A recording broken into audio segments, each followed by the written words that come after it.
Bonjour, j'espère que tout le monde va bien, que vos familles vont bien. Moi je suis bien arrivée chez mes parents, dans les Alpes, et je profite des dernières lumières du jour pour vous montrer ce que j'ai pris comme livre pour ce confinement qui s'annonce long. Alors déjà, on ne peut pas être original tout le temps, hein. Donc j'ai pris La Peste de Camus. Je l'avais déjà commencé, mais j'avais pas beaucoup avancé parce que ça me parlait pas beaucoup à l'époque. Mais maintenant ça va me parler, je pense. Ensuite, alors en fait j'ai pris des romans, mais j'ai pris aussi pas mal d'essais. Parce que voilà, je suis anxieuse, et donc quand je suis anxieuse, ça mouline. Et le but c'est de faire mouliner mon esprit sur des trucs intéressants, quoi. Et des trucs un peu plus, disons, positifs. Mais enfin, positifs. Qui me distraient en tout cas. Donc c'est pour ça aussi que j'en ai profité pour prendre pas mal d'essais. D'abord, alors qu'est-ce que j'ai pris ? Comme vous le savez peut-être, je suis atteinte d'endométriose sévère. Et c'est un diagnostic qui m'emmerde, en fait. Parce que pour des tas de raisons, je veux pas prendre la pilule et il n'y a pas de traitement pour l'endométriose. Donc il faut faire autrement. Du coup, c'est l'occasion, ce confinement, de faire mes devoirs et de me renseigner sur le sujet de manière plus profonde. Donc j'ai pris Idées reçues sur l'endométriose, qui est un petit livre édité par Endo France. Enfin non, le cavalier bleu, mais c'est en association avec Endo France. Vous voyez, ouais. Et qui est chaque chapitre écrit par un médecin. Donc voilà, ça va être intéressant. Je vais le lire moi et puis je vais le laisser traîner, je pense, pour éventuellement le faire lire à mes parents. Parce que c'est important aussi que mon entourage comprenne vraiment ce qui m'arrive et comprenne vraiment ce que je vis, quoi. Un peu difficile parfois. Et du coup, j'ai pris aussi Soulage l'endométriose, sans médicaments, pour...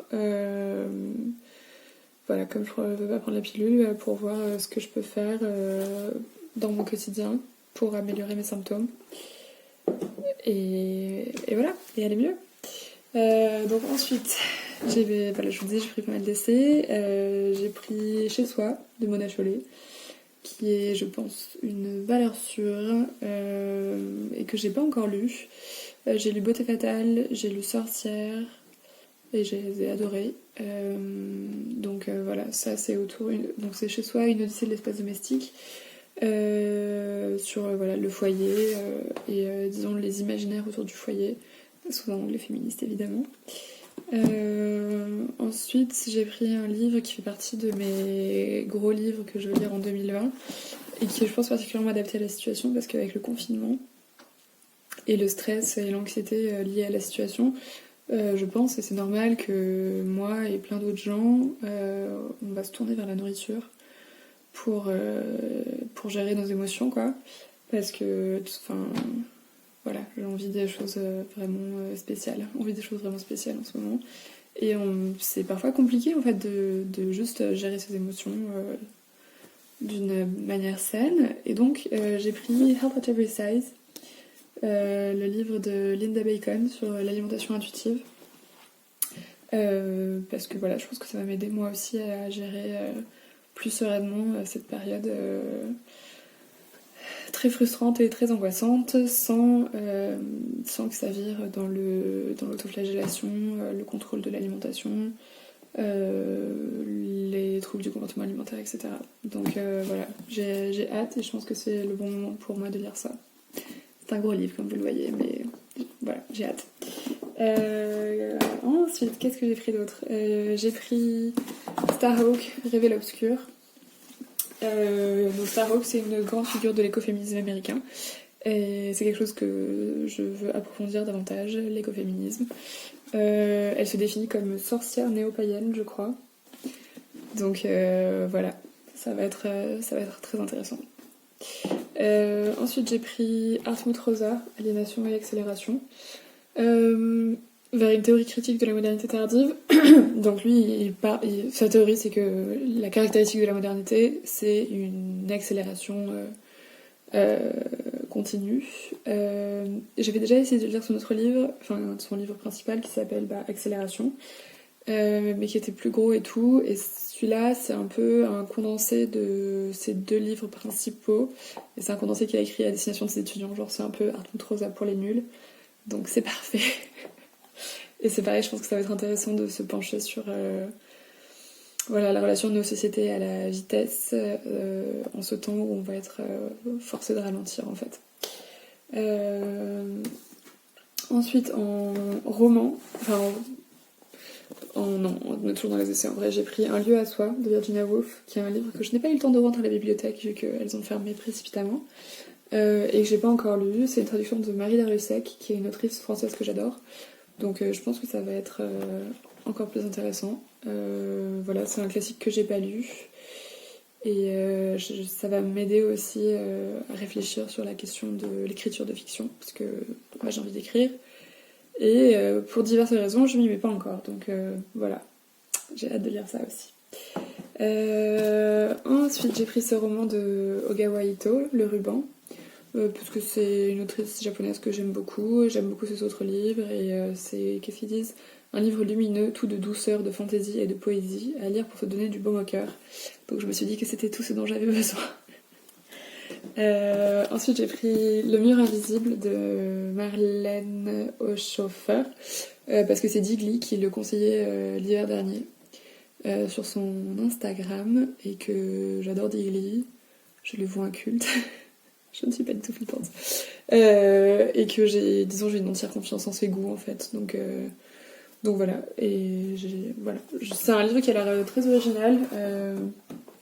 Après une catastrophe planétaire, l'héroïne se retrouve seule dans un chalet en pleine forêt autrichienne, séparée du reste du monde par un mur invisible au-delà duquel toute vie semble s'être pétrifiée durant la nuit.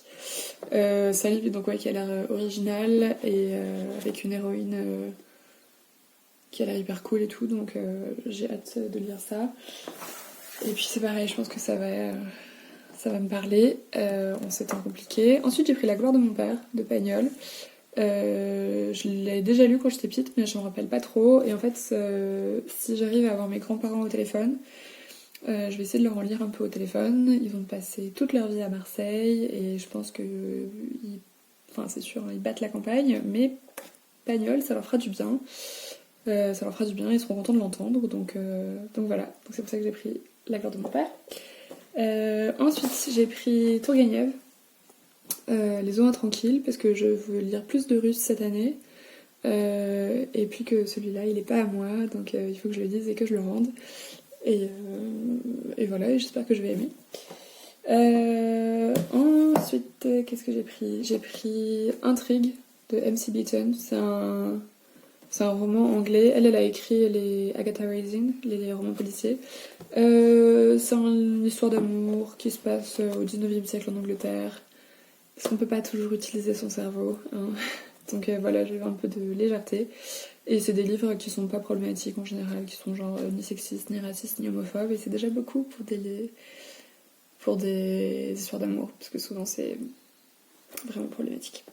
Qu'est-ce que j'ai pris d'autre? Oui, j'ai pris ce roman qui s'appelle L'écart de Amy Liptrot, où l'héroïne revient sur son île natale au sein de l'archipel des Orcades, isolé au nord de l'Écosse. Voilà, et comme vous voyez, pareil, qu'est-ce qu'ils disent? Une œuvre lumineuse, l'un des plus beaux romans de la rentrée, assurément, et tout.